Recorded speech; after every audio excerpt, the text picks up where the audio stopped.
નમસ્કાર મિત્રો, એકવાર ફરીથી સ્વાગત છે તમારું આપણી યુટ્યુબ ચેનલમાં. એસએસસી સીએચએસએલ એટલે કમ્બાઇન્ડ હાયર સેકન્ડરી લેવલનું જે છે એ ભરતીનું નોટિફિકેશન છે બહાર પાડી દેવામાં આવ્યું છે. આ ભરતીમાં તમારે ખાલી 2 જ એક્ઝામ આપવાની હોય છે અને 2 એક્ઝામ છે કોમ્પ્યુટર એક્ઝામ તમે પાસ કરો એટલે સીએચએસએલની નોકરી છે એ તમારી થઈ જાય છે. તો આ ભરતી વિશે જો તમારે સંપૂર્ણ માહિતી જોવી હોય તો વિડીયો છેક સુધી જોવા વિનંતી. અને જે લોકો આપણી ચેનલમાં નવા હોય તો પ્લીઝ આ ચેનલને સબસ્ક્રાઇબ કરી લ્યો, બાજુમાં આપેલા બેલ આઇકન પર ક્લિક કરી લ્યો, કારણ કે આપણી ચેનલમાં સરકારી ભરતીની માહિતી સૌથી પહેલા અને સચોટ આપવામાં આવે છે. વિડીયો શરૂ કરીએ પહેલા ખાસ સૂચના કે વિડીયોમાં આપેલી માહિતી શાંતિથી જોવી અને સમજવી, જેથી કરીને ફોર્મ ભરતા સમયે તમારે કોઈ પણ પ્રકારની સમસ્યાનો સામનો ના કરવો પડે. સૌપ્રથમ વાત કરીએ તો આ જે નોટિફિકેશન છે એ એસએસસી તરફથી બહાર પાડવામાં આવ્યું છે. પોસ્ટની વાત કરીએ તો સંયુક્ત ઉચ્ચતર માધ્યમિક એટલે કે કમ્બાઇન્ડ હાયર સેકન્ડરી લેવલની છે આ પોસ્ટ છે. અને પગાર છે એ પોસ્ટ પ્રમાણે અલગ અલગ આવશે, એની વાત આપણે આગળ કરીશું. અને ઓનલાઈન ફોર્મ ભરવાનું છે, મોડ તમારે ઓનલાઈન ફોર્મ ફિલઅપ કરવાનું રહેશે. ત્યાર પછી આપણે અરજી ફીસની વાત કરીએ તો ઓપન ઓબીસી અને ઈડબ્લ્યુએસ કેટેગરીના જે પુરુષ ઉમેદવાર છે તેના માટે 100 રૂપિયા ચલણ રાખવામાં આવ્યું છે, જ્યારે એસસી એસટી અને મહિલા કેટેગરીના ઉમેદવાર માટે કોઈ પણ પ્રકારનું ચલણ નથી અને જે પેમેન્ટ છે તમારે ઓનલાઈન ચૂકવણી કરવાનું રહેશે.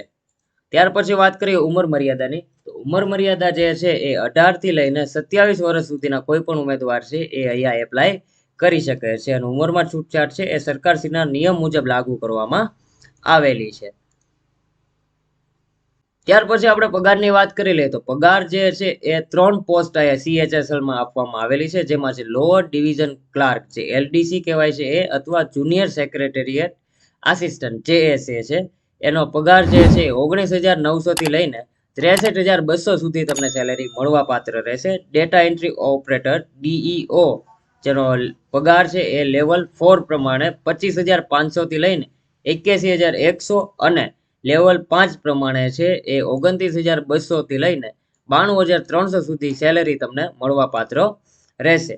અને જે ડેટા એન્ટ્રી ઓપરેટર જે આવે છે તેનો પગાર ગ્રેડ એ પ્રમાણે લેવલ 4 પ્રમાણે તમને 25,500 થી લઈને 81,100 સુધી જે છે એ તમને સેલેરી મળવા પાત્ર રહેશે.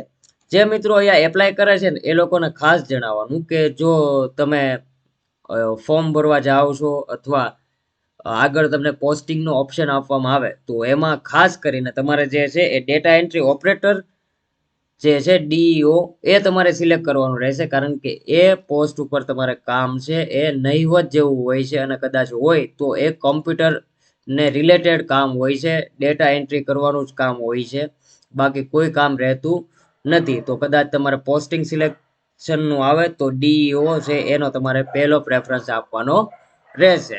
ત્યાર પછી આપણે સિલેક્શન પ્રોસેસની વાત કરી લઈએ તો સિલેક્શન પ્રોસેસમાં જે છે 2 ટાયરમાં પરીક્ષા લેવામાં આવે છે, જેમાં પહેલાની વાત કરીએ તો એમાં જે છે ઓએમઆર પદ્ધતિએ પરીક્ષા લેવામાં આવશે. જેમાં આપણે વાત કરીએ તો 50 પોઈન્ટ છે એ નેગેટિવ માર્કિંગ સિસ્ટમથી અહીંયા એક્ઝામ લેવામાં આવે છે.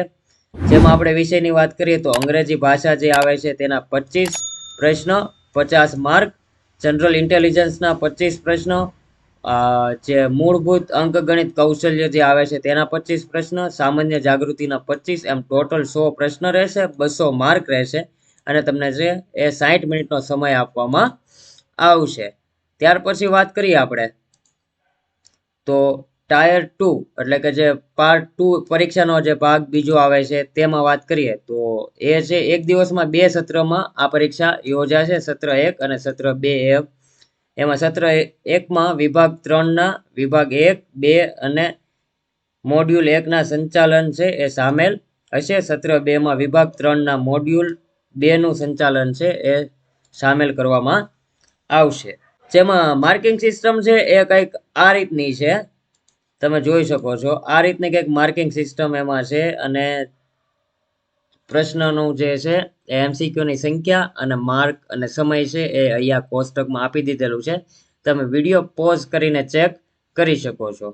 ત્યાર પછી હવે આપણે મેઇન ટોપિક ઉપર આવી જગ્યાની વાત કરીએ તો સીએચએસએલ 2025માં કુલ 31 3131 જગ્યા પર છે એ ભરતી બહાર પાડવામાં આવેલી છે મિત્રો. ખાસ નોટ કરી લેજો, 3131 પોસ્ટ પર છે એ ભરતી બહાર પાડવામાં આવી છે.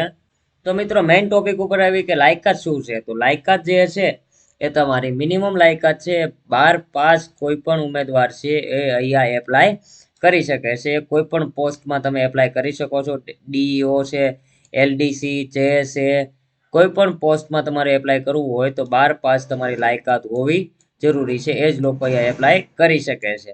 અને હવે આપણે જોઈએ ફોર્મ ભરવાની તારીખ શું રહેશે. તો ફોર્મ ભરવાની તારીખ છે 23/6/2025 થી ફોર્મ ભરવાના શરૂ થઈ ગયા છે. જેની છેલ્લી તારીખ છે 18/7/2025 સુધીમાં તમારે ઓનલાઈન ફોર્મ ફિલઅપ કરવાના રહેશે. ફોર્મ સબમિટ થયા પછી જો કાંઈ પણ પ્રકારની ભૂલ રહી જાય ને એને જો તમારે સુધારો કરવો હોય તો 23 અને 24 જુલાઈ એમ 2 દિવસ તમને આપવામાં આવશે, જેમાં તમે એક્સ્ટ્રા પેમેન્ટ કરીને ફોર્મમાં કાંઈ પણ ભૂલ છે એ સુધારો કરી શકો છો. અને અહીંયા મેઇન વાત કે CHSL ની પરીક્ષાની તારીખ પણ અહીંયા આપી દેવામાં આવેલી છે. 8 થી લઈને 18 સપ્ટેમ્બરની વચ્ચે છે એ CHSL ની પરીક્ષા લેવામાં આવશે. તો મિત્રો આઈ હોપ કે SSC તરફથી જે CHSL ની જે ભરતી બહાર પાડવામાં આવી છે 3131 જગ્યા પર, એ ભરતીને લઈને મેં તમને સંપૂર્ણ માહિતી અહીંયા જણાવી દીધી છે. તો આ ભરતીને લઈને કાંઈ પણ પ્રશ્ન હોય તો મને નીચે કમેન્ટ કરો, જેથી કરીને તમારી સમસ્યાનું સમાધાન કરી શકું. અને જે લોકો હજુ સુધી આપણી ચેનલને સબસ્ક્રાઇબ નથી કરી તો પ્લીઝ ચેનલને સબસ્ક્રાઇબ કરી લો, બાજુમાં આપેલા બેલ આઇકન પર ક્લિક કરી લો, કારણ કે આપણી ચેનલમાં સરકારી ભરતીની માહિતી સૌથી પહેલા અને સચોટ આપવામાં આવે છે. એ સાથે મળીએ નેક્સ્ટ વિડીયોમાં. જય હિન્દ, જય ભારત.